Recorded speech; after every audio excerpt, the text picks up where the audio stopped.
ৰাজনীতিবিদসকলে পাহৰি গৈছে নেকি আমাৰ অসমীয়া সমাজৰ নীতি নিয়ম সংস্কাৰসমূহ?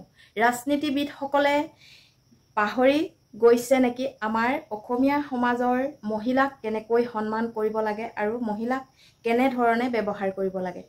আপোনালোকে হয়তো নাম নকলেও গম পাব মই কি কথা ক'বলৈ লৈছো। নমস্কাৰ বন্ধু বান্ধৱীসকল, মই মৰমী।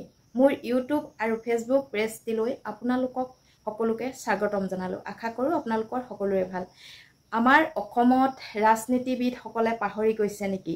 অকল ৰাজনীতিবিদ বুলিয়ে নহয়, সকলো সামাজিক মাধ্যমত কিছুমান দৃশ্যই আমাক আচম্বিত কৰি তোলে। কাৰণ এগৰাকী মহিলা আৰু এজন পুৰুষৰ মাজত কেনেধৰণে সামাজিক মাধ্যমত থকাটো দৰকাৰ তাক আচলতে সকলোৱে পাহৰি গৈছে।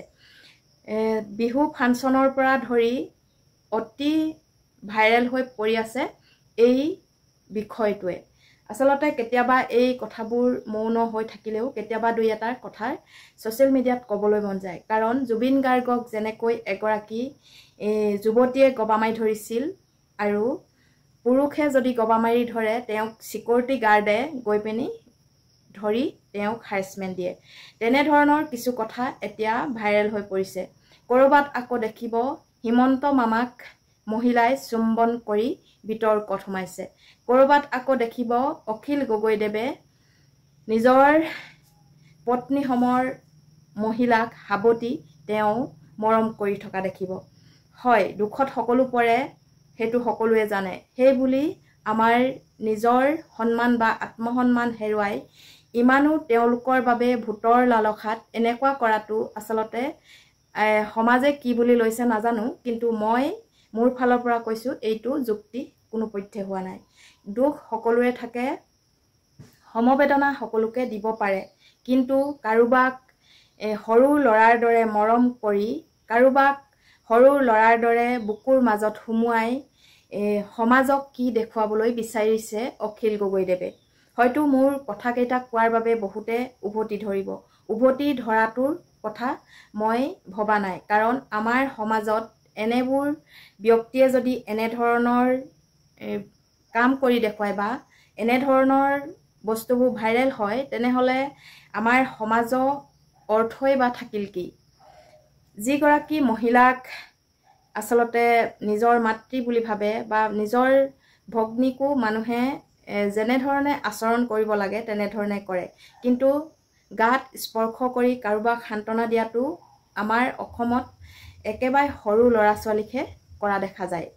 যদি সমবয়সৰ মহিলাই মহিলাক তেনেকৈ স্পৰ্শ কৰি কিবা এটা বুজনি দিয়াটো কথা সমাজত চলি আহিছে, কিন্তু এজন পুৰুষে গৈ তেওঁ লাগিলে মন্ত্ৰীয়ে হওক, তেওঁ লাগিলে MLA হওক, কোনো কথা নাই, তেওঁ পুৰুষেই। তেওঁ যদি মন্ত্ৰী MLA হ'ল বুলিয়েই সকলো দুখত পৰা মানুহক তেনেধৰণে যদি নিচুকাবলগীয়া হয়, তেনেহ'লে এইটো কিহৰ স্বাৰ্থত আপোনালোকে নিশ্চয় বুজি পাইছে চাগৈ।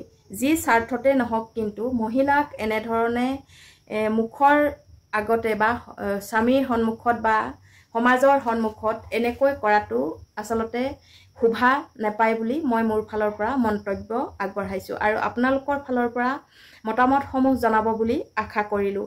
আৰু যদিও মই ভুল ধৰণে কথাষাৰ লৈছোঁ, তেনেহ'লেও আপোনালোকে মন্তব্য কৰি আগবঢ়াব বুলি আশা ৰাখিলোঁ। কাৰণ আমাৰ অসমীয়া সমাজত কিছুমান নিয়ম নীতি বান্ধোনেৰে বান্ধ খাই আছে আৰু সেই নিয়ম নীতিখিনি লাহে লাহে মন্ত্ৰী MLA পৰা ধৰি আজিকালি আমেৰিকান বা ইংলেণ্ডৰ যিসমূহ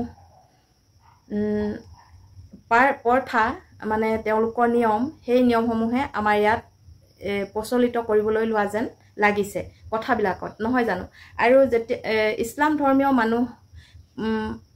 ধৰ্মীয় পুৰুষসকলে ইজনে সিজনক গবা মাৰি ধৰি তেওঁলোকে ঈদ মুবাৰক বা তেনেকৈ মৰম চেনেহত তেওঁলোকে পুৰুষে কৰা দেখিছোঁ, কিন্তু পুৰুষ আৰু মহিলায়ো তেনেকৈ কৰা দেখা নাই। কিন্তু ইংলেণ্ডৰ বা বাহিৰৰ দেশত তেনেকুৱা এটা পৰম্পৰা আছে বুলি দেখিছোঁ, কিন্তু আমাৰ অসমতো যে মন্ত্ৰী বিধায়কসকলেও এনেকুৱা প্ৰথা এটা ব্যৱস্থা কৰিছে বা এনেকুৱা এটা নিয়ম উলিয়াইছে বুলি কিন্তু প্ৰথমবাৰ দেখিছোঁ।